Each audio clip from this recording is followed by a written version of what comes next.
La journée a sans doute été longue pour Anne-Elisabeth Lemoine.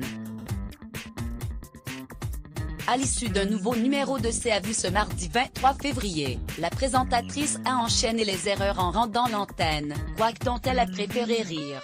À propos d'aux manettes de C'est à vous depuis 2017, Anne-Elisabeth Lemoine est une présentatrice expérimentée.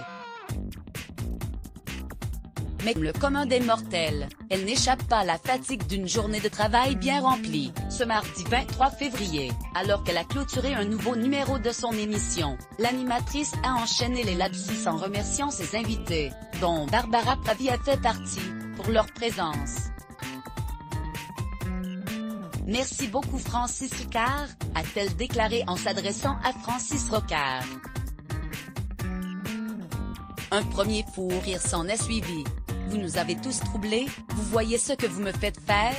C'est justifié, non sans humour, la principale concernée face à la future représentante de la France à l'Eurovision 2021, en se tournant vers le photographe de C'est à vous pour le traditionnel cliché de fin d'émission, Anne-Elisabeth Lemoine a réitéré. Si vous voulez bien vous tourner vers Vincent. David, a-t-elle rectifié dans la foulée. Fidèle à son humeur solaire, elle a préféré en rire. Oh là là, je vais me coucher. Des couacs en série qui n'ont fait qu'égayer l'atmosphère, passe d'armes, émotion.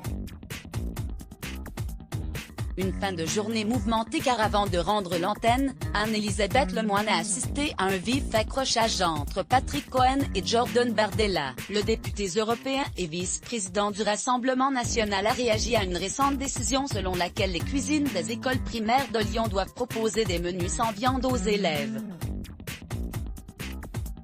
Je trouve que les Verts sont des peines à jouir, qui sont en train d'instiguer une espèce de totalitarisme et qui détestent absolument tout, a-t-il amorcé et d'ajouter, les Verts détestent nos traditions.